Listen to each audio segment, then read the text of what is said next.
la desesperación de encontrar a tu familiar está muy cañón. O sea, yo puedo decir que desde que desapareció mi papá, no sé, la vida te cambia demasiado y estás dispuesto, así sea, aunque te caigas, a bajar cerros, a subir cerros, a pasar por agua, pasar hambre, pasar frío, pasar sin dónde dormir, porque a lo mejor llegas a otro lado para hacer una acción de búsqueda, pero pues no tienes dónde dormir. Y me faltó que mi papá estuviera conmigo en mi graduación, que estuviera conmigo a lo mejor en momentos difíciles cuando, cuando sufrí un abuso sexual. O sea, lo único que recuerdo es como agarrar mi ropa, vestirme, o tratar de vestirme porque yo estaba temblando de miedo. Y me dice, pero si dices algo nadie te va a creer. Una, porque soy abogado, otra porque eres mi pareja y otra porque no eres lo suficiente mayor. Han pasado 9 años desde que Gabriela vio por última vez a su papá, para ser más exactos, el 29 de abril del año 2016. Ese día la vida de su familia cambió al enterarse sobre lo que le sucedió, sobre la desaparición del señor Bonifacio Uribe Telles, de quien no se sabe nada hasta la fecha. Su ausencia ha dejado un dolor muy grande en ella y toda su familia, quienes a través de los años han ido sobrellevando la desaparición de su papá, y es por esto que Gabriela nos cuenta cómo ha sido el proceso de búsqueda, a pesar de las trabas y amenazas por parte de las autoridades y la poca ayuda que ha obtenido del gobierno. Hola, ¿qué tal? Mi nombre es Gabriela Uribe Hernández, soy hija buscadora. Busco a mi papá Bonifacio Uribe Telles, desaparecido el 29 de abril del año 2016 en el municipio de Huauchinango, Puebla.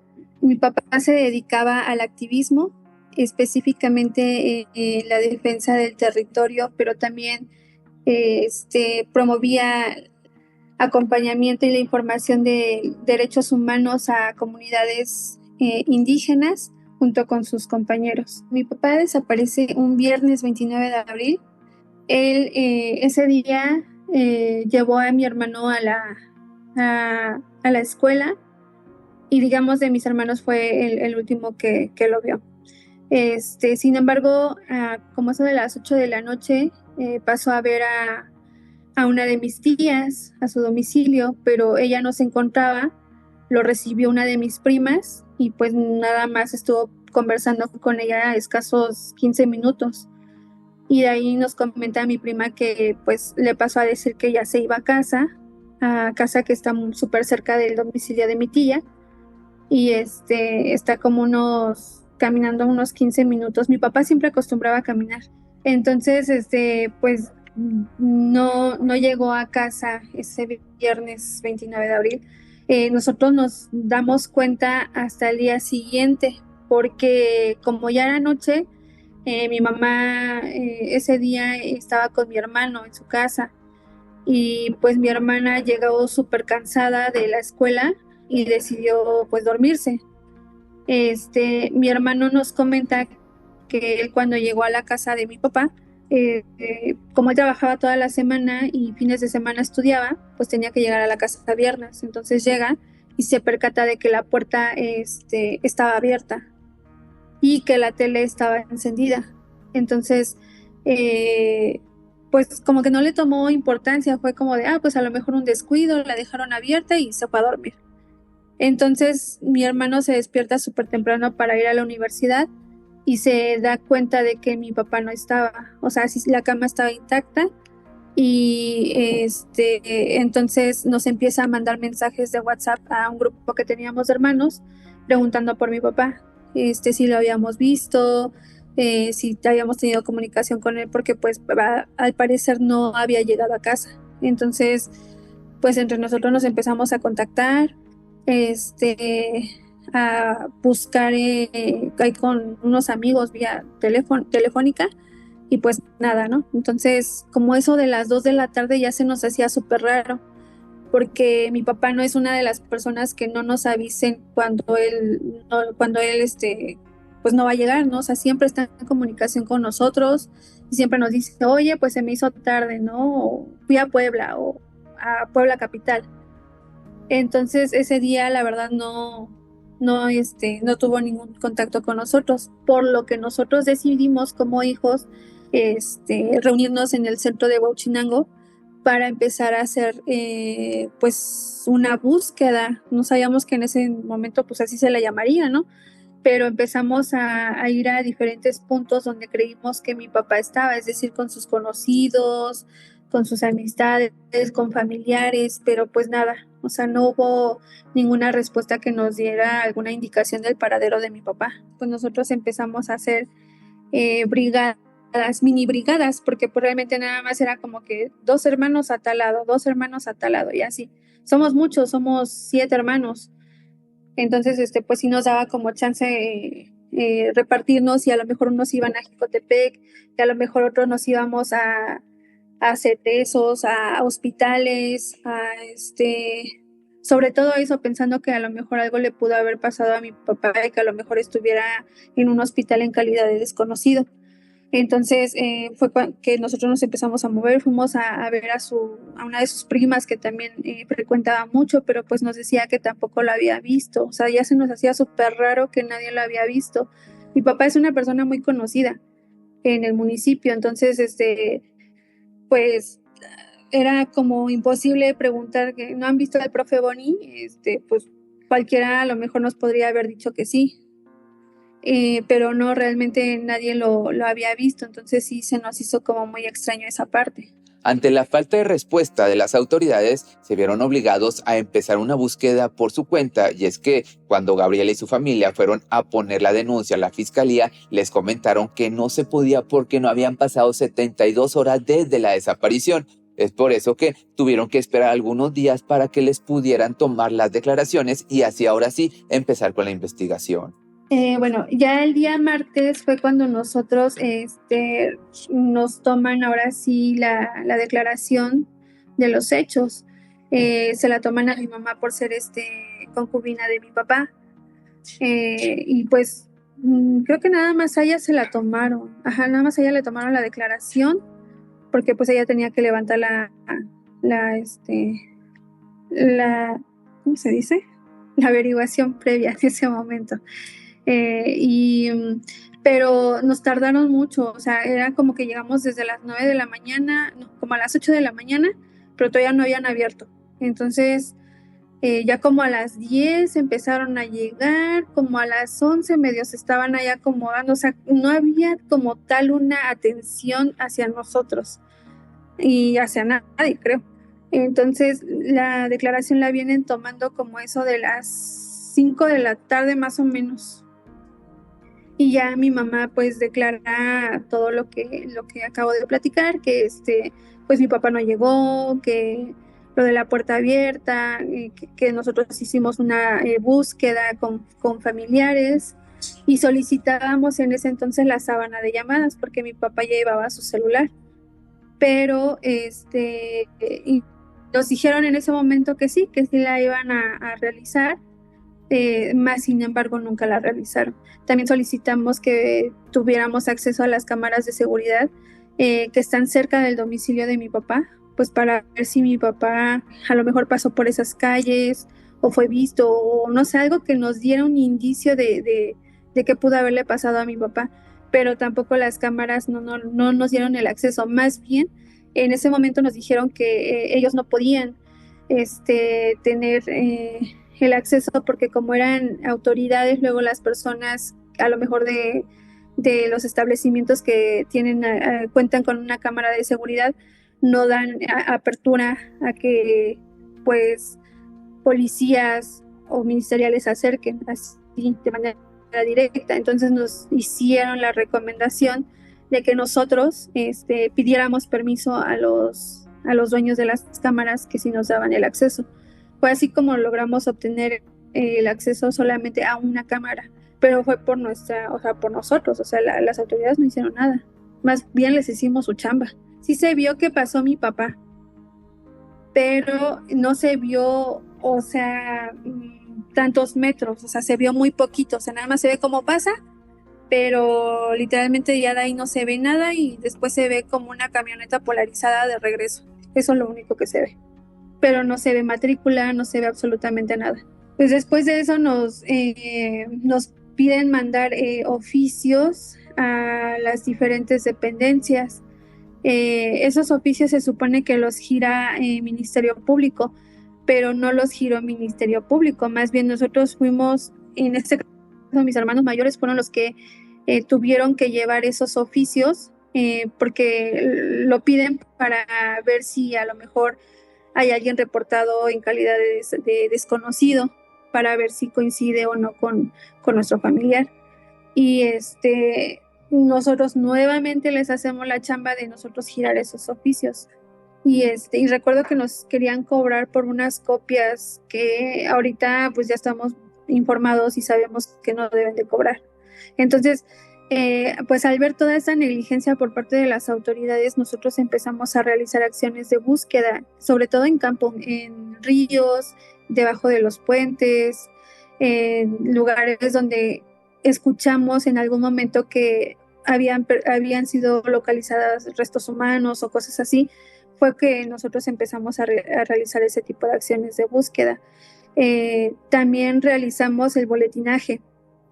Nosotros imprimimos con nuestro propio recurso, obviamente, fotos de mi papá con una ficha de búsqueda que pues no sabíamos hacer. En ese momento nada más como que poníamos lo más básico, que era nombre, de dónde era, la edad, a lo mejor algunas características, pero muy, muy básico. Y empezamos a boletinar en el centro de Huachinango y alrededores. Nos acompañaron varios amigos. Ahí cabe mencionar que durante un día específico, mis amigos se dedicaron a hacer también este boletinaje y unas personas les dijeron que ya dejaran de buscarlo, que porque si no se iban a meter en problemas.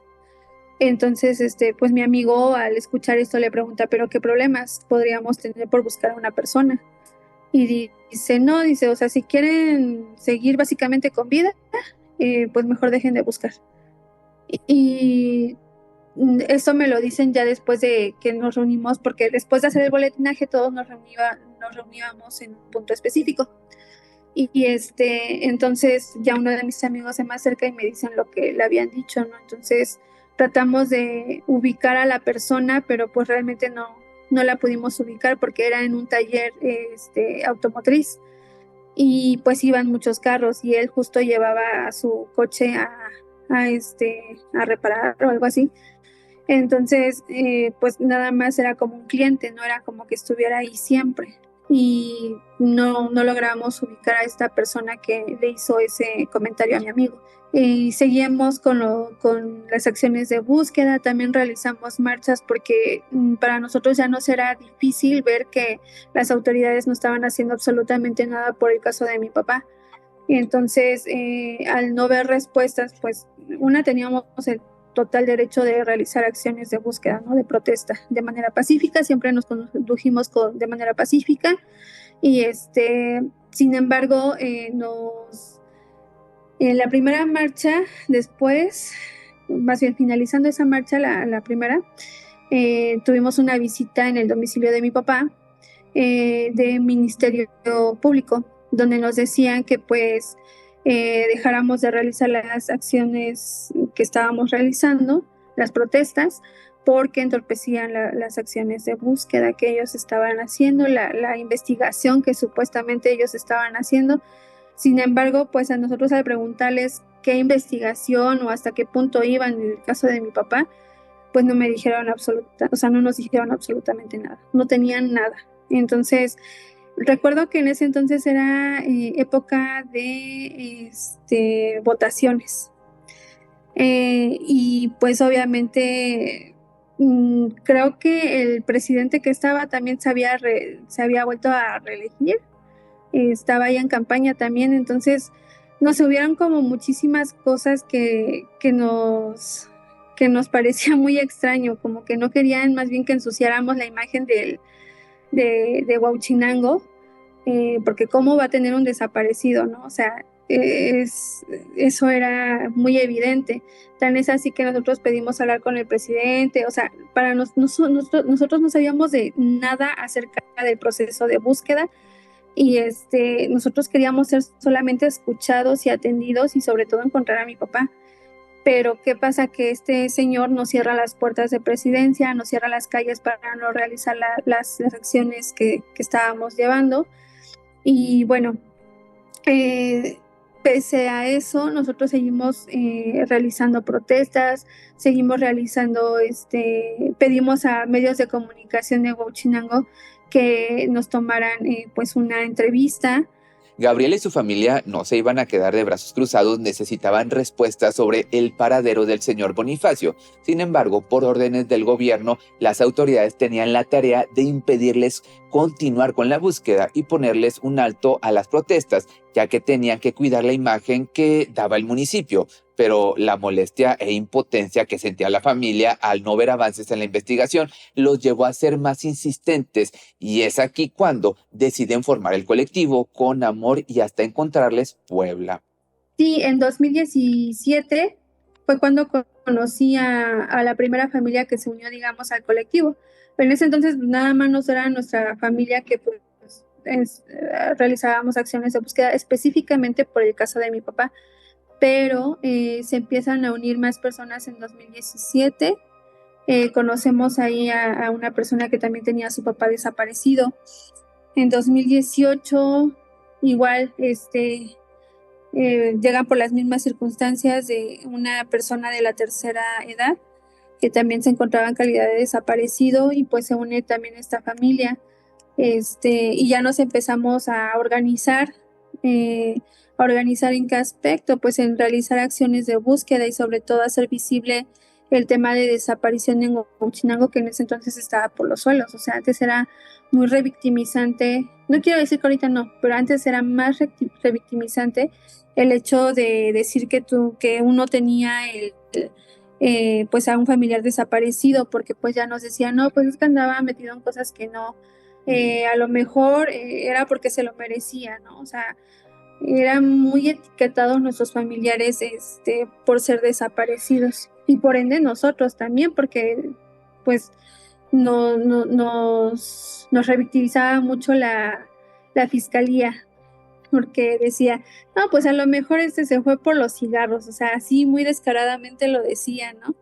Y pues ahorita ya me queda súper claro que ese tipo de temas, o sea, no es cualquier cosa, no es un juego, no es como que podamos hacer esos comentarios y menos viniendo de una persona servidora pública. Yo recuerdo que la primera búsqueda fue descendiendo de un puente de muchos metros, exactamente no sé cuántos metros eran, pero era muy profundo.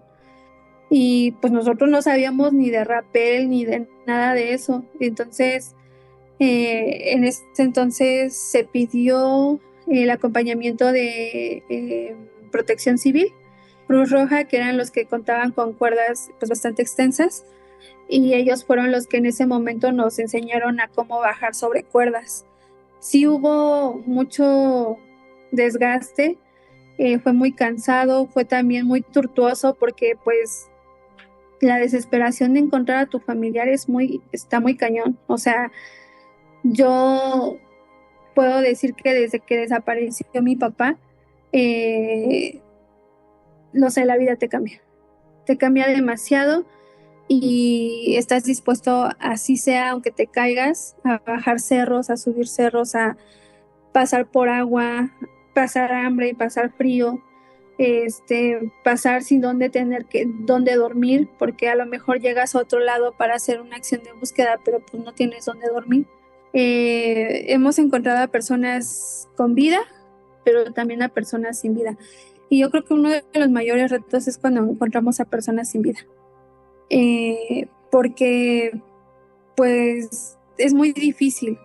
Yo no sé, me gustaría compartir un caso de un compañero donde hicimos el hallazgo de su hermano. Y fue muy feo porque pues a las autoridades no les importa. O sea, realmente ya creo que ya son muy fríos, no sé, yo ya no veo tanta humanidad. pero encontramos a su hermano y llega, para empezar lo encontramos súper temprano, como eso de las 9 de la mañana. Lo encontramos en un cerro, súper alejado, luego nos agarró la lluvia, la tierra estaba muy lodosa. Llegan Fiscalía General del Estado de Puebla y nos dicen ya no pueden acceder a tantos metros, obviamente para no contaminar la escena, ¿no?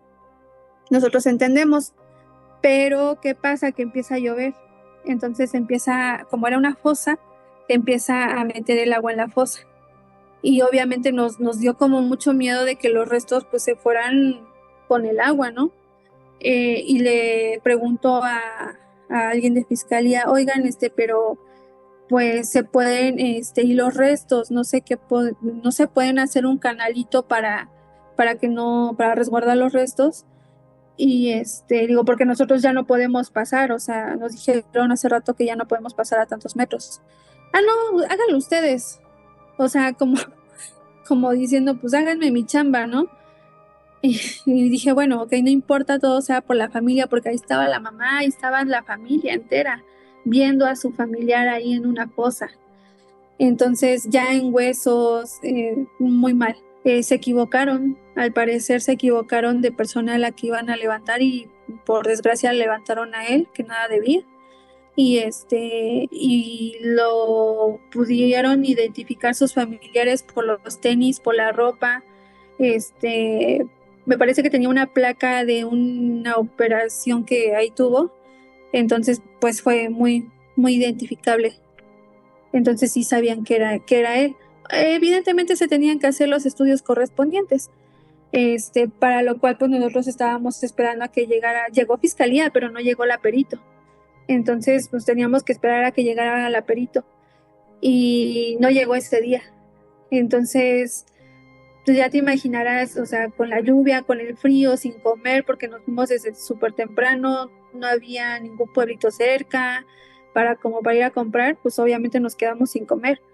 Y nos fuimos saliendo de ahí como eso de las 10, 11 de la noche, que casi nos íbamos a un barranco porque las condiciones climáticas no eran las adecuadas. Entonces, al siguiente día, pues llega la perito como eso de las 11 de la mañana, como a las 11 de la mañana, y recordamos mucho este caso porque había muchas pruebas, había a lo mejor muchas cosas que podían indicarnos cómo fue pues la muerte del familiar de mi compañero. Entonces, habían casquillos, habían muchísimas cosas que nosotros obviamente ya no queríamos pasar para no contaminar y nada más dejamos a la perito ahí. De lejitos podíamos observar, pero pues nada más. Y y la perita agarra los casquillos y los ve y los avienta. O sea, no los metió como que en una bolsa de Ziploc, nada, o sea, nada. Cargan al hermano y casi cargan al hermano de mi compañero, y casi se les caía. O sea, todo mal, todo muy mal. Los trataron súper mal, los revictimizaron en ese momento. Estaban tomando fotos precisamente, era más como por el morbo, porque la evidencia ya la tenían. Nosotros tenemos de conocimiento que ellos tienen que tomar evidencia, ¿no? Pero ya una cosa era evidencia, otra cosa era el morbo, y que obviamente las mismas autoridades difundieron esas imágenes en redes sociales y dijeron que había un hallazgo, cuando pues obviamente no tenía que haber sido así. Entonces ya cuando ya realizan el levantamiento, lo llevan a la fiscalía más cercana, que fue en Zacatlán, y de ahí pues a esperar a que hagan los exámenes correspondientes. No nos daban fecha para cuándo nos entregaban el cuerpo. O sea, ya era muy feo, porque de por sí que ya habían pasado 3 años de la desaparición y no había habido ningún avance con las autoridades. De por sí que les hicimos su chamba a nosotros buscarlo y encontrarlo. Y luego todavía tener que esperar a que entreguen el cuerpo. O sea, si ya era como demasiado. Nosotros solicitamos ahí acompañamiento legal por parte del Instituto de Derechos Humanos Ignacio Yacuría de la Ibero Puebla, y si no nos lo brindaron, pero solamente así fue que nos hicieron caso. Y aún así, las condiciones en las que regresaron el cuerpo fueron muy feas. O sea, yo no pude estar en la entrega de los restos, pero mi compañero, obviamente, al ser familiar directo, pues sí, y me dice que no era nada a comparación de cómo encontramos al familiar.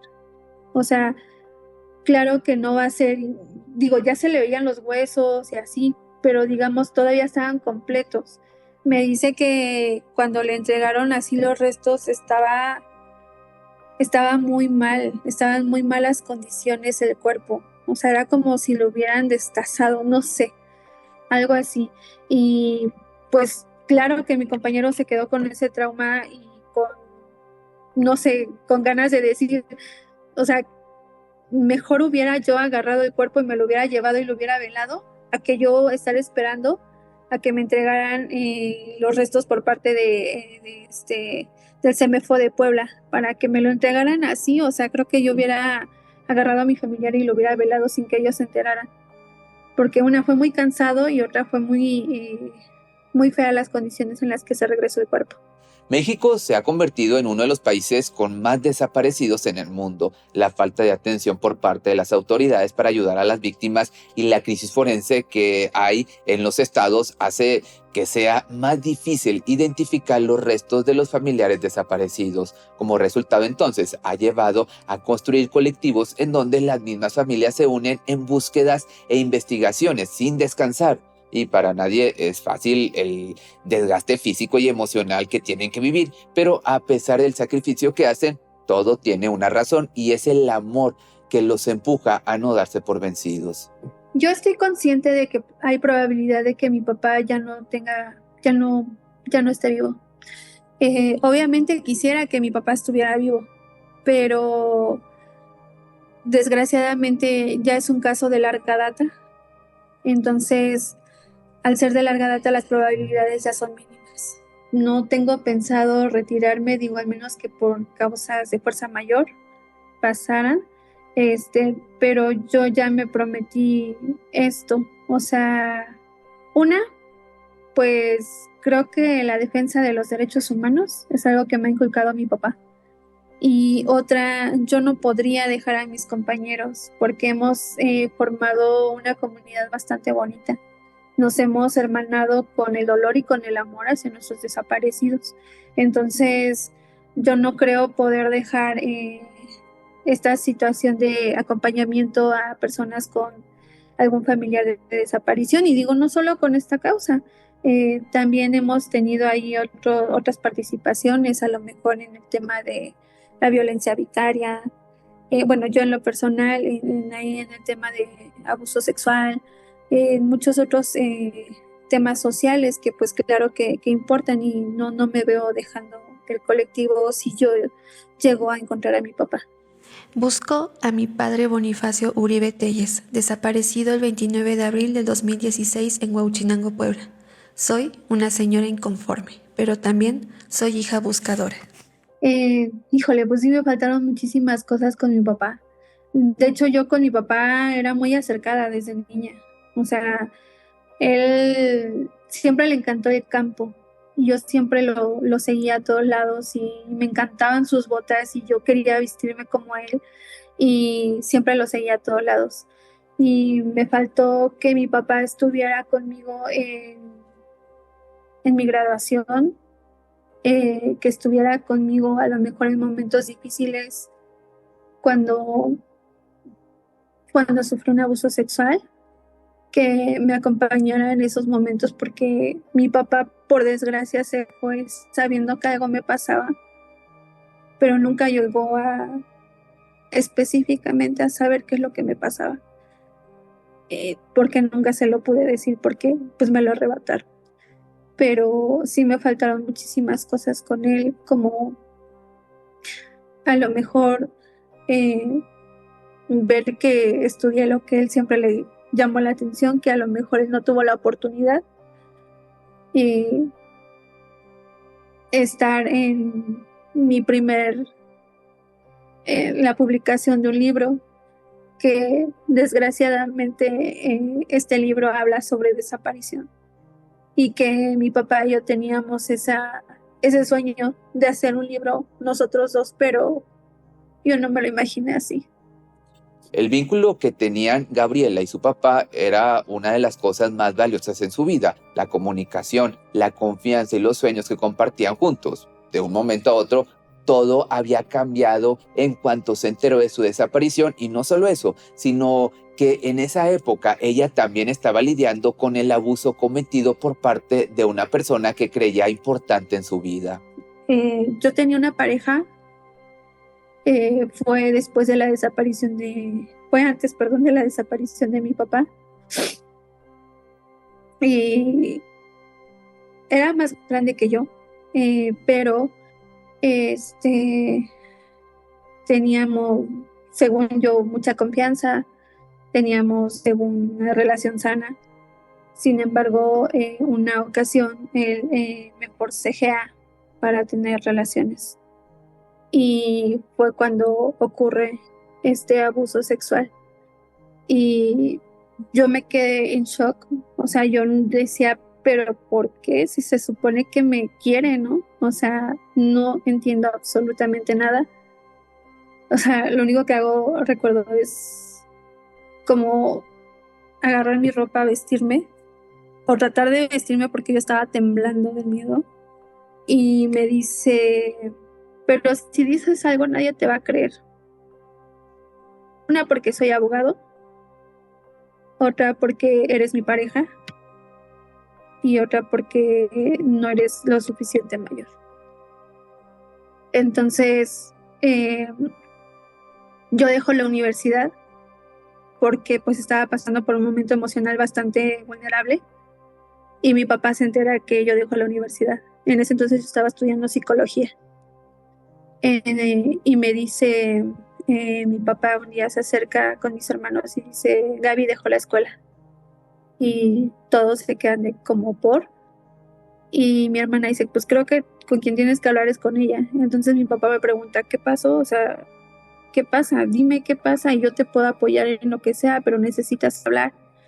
Yo en ese entonces, por miedo, porque me quedé con las palabras de nadie te va a creer, de que soy abogado, no sé, o sea, me pasaron muchísimas cosas por la cabeza que yo dije, no puedo. Entonces no se lo dije a mi papá, pero sí se lo comenté a mi mamá. Después pasa la desaparición de mi papá y evidentemente ya no pude decirle. Antes de que mi papá desaparezca, todavía fue a una casa donde yo vivía, y me llega y me abraza.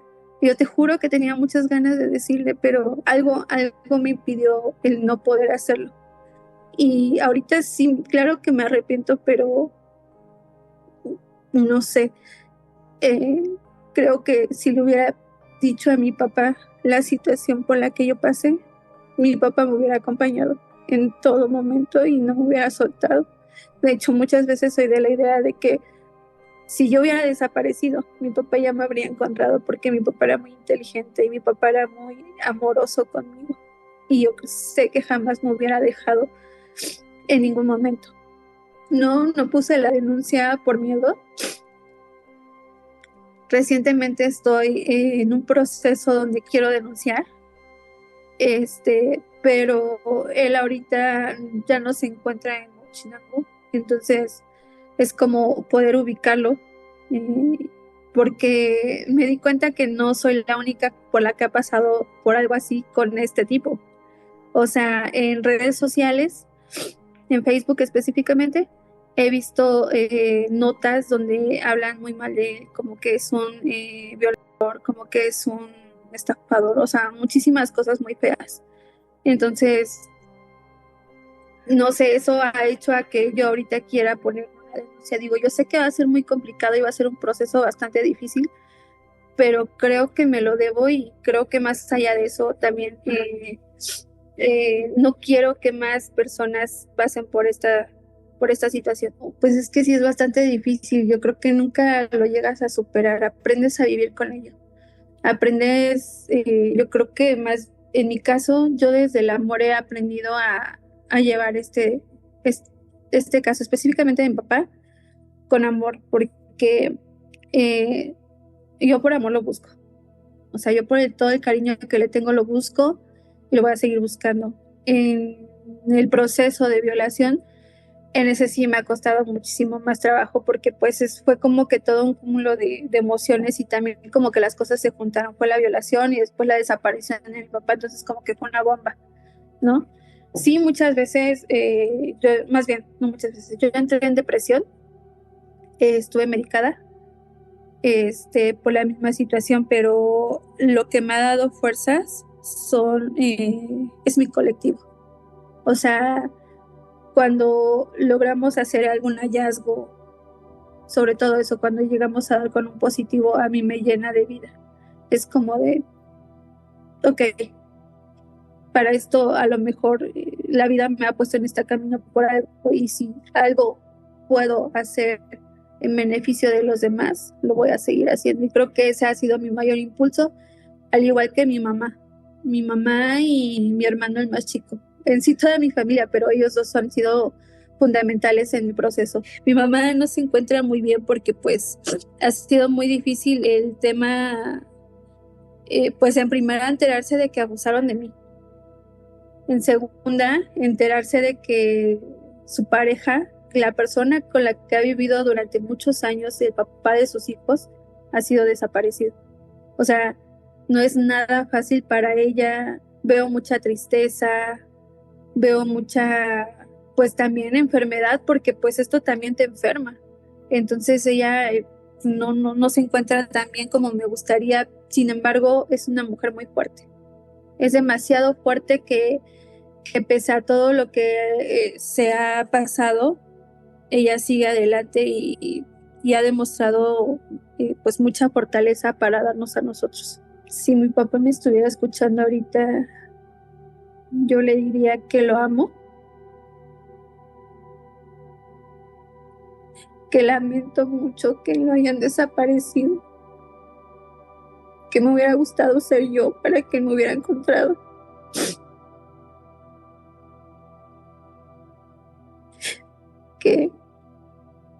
Que me hace mucha falta, que nos hace falta a todos mis hermanos, a mi mamá.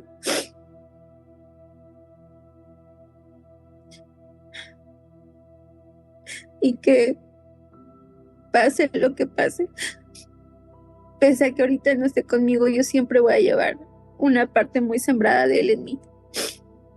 Y que voy a tratar de ser una mejor versión de mí, en primera por mí, pero también por él. Que hay mucha esperanza a pesar del dolor y que creo que unidos podemos hacer grandes cosas. Que su búsqueda, si están pasando en un proceso de a lo mejor de algún familiar desaparecido, que su búsqueda es la mía, y si están pasando por un proceso de abuso como el que yo pasé, que no están solos,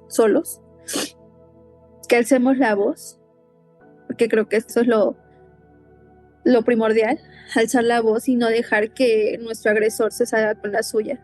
No permitamos también que otras personas puedan ser víctimas de estos sujetos que nos han hecho daño. Entonces, que sí, va a ser un proceso muy difícil, pero que no es imposible y que podemos hacer cosas buenas todavía. En Facebook estamos como Colectivo con Amor y Esperanza hasta encontrarles, Puebla. Y de hecho en Instagram también estamos de la misma manera. Al número 764-103-8248. Sí, pues mira, se llama Tejiendo Memoria. Es un libro que hicimos en colaboración con Colectivo Voz de los Desaparecidos en Puebla, con el Instituto de Derechos Humanos Ignacio Yacuría y con la Ibero Puebla. Pues realmente este libro trata, o más bien relata historias de las personas que han sido desaparecidas aquí en el estado de Puebla y en el municipio de Huauchinango. Pues aquí van a encontrar mucha memoria acerca de ellas, acerca de ellos, con varios títulos que a cada familia le resonó y que pues se quedó así. Van a encontrar también poemas que nosotros pues hicimos tanto en colectivo como individualmente a nuestro familiar quisimos externarle, y pues relatos sobre quiénes son ellos. Actualmente la Fiscalía tiene detenido el caso del señor Bonifacio. Sigue sin haber avances en la investigación a pesar de la presión que han hecho Gabriela y su familia. Durante estos años, sin embargo, como hija buscadora, ha encontrado un poco más de información por su cuenta, por lo que la ha llevado a tener una pista que la lleve a encontrar el paradero de su papá. En su momento yo tenía mucho odio. Y bueno, ¿quién no cuando te desaparecen a un familiar, no? Pero yo le diría que me arrebató muchas cosas, que me arrebató muchos sueños, que me arrebató muchas ilusiones, que me arrebató mucho cariño y mucho tiempo con mi papá, pero que también si de él nace decirme dónde lo dejó, yo lo perdonaría. Tal vez esto suena muy contradictorio, pero esa es la verdad. O sea, no hay nada más que yo quiera en este mundo que saber de mi papá. Y si un perdón va a ser a que yo pueda saber de él, creo que lo haría. Pedir justicia ya es mucho en un sistema tan feo como el que tenemos. Entonces, yo ahorita quiero nada más saber de mi papá, o sea, quiero saber dónde está, quiero saber qué fue de él, quiero saber eso, dónde está, y sobre todo traerlo de vuelta con nosotros. Si es que ya no está vivo, tener a dónde irle a visitar, a dónde irle a dejar flores, a dónde saber que ya está descansando, si es que ya no está con vida. Entonces, pues yo nada más quiero eso. A las personas de mi colectivo, pues creo que quisiera darles las gracias por todo el apoyo que nos hemos dado entre todos, por la familia que hemos creado. Decirles que yo sigo en pie por ellos y para ellos, y que todo lo que nosotros podamos lograr, pues es un logro de todos. Que su búsqueda sigue siendo la mía y que yo voy a estar hasta donde la vida me permita. Así se me vaya la vida en esto, yo voy a continuar. Acuérdate que si tú fuiste víctima de alguna injusticia o de algún crimen y te gustaría dar a conocer tu caso, me puedes escribir al correo que es correo@pepemisterio.com.mx. En Facebook estoy como Pepe Misterio, o si no, en Instagram estoy como Pepe Misterio Documentales o Pepe Misterio MX. Ya sea que estés en México o en cualquier parte del mundo, lo podemos hacer por videollamada como fue en esta ocasión.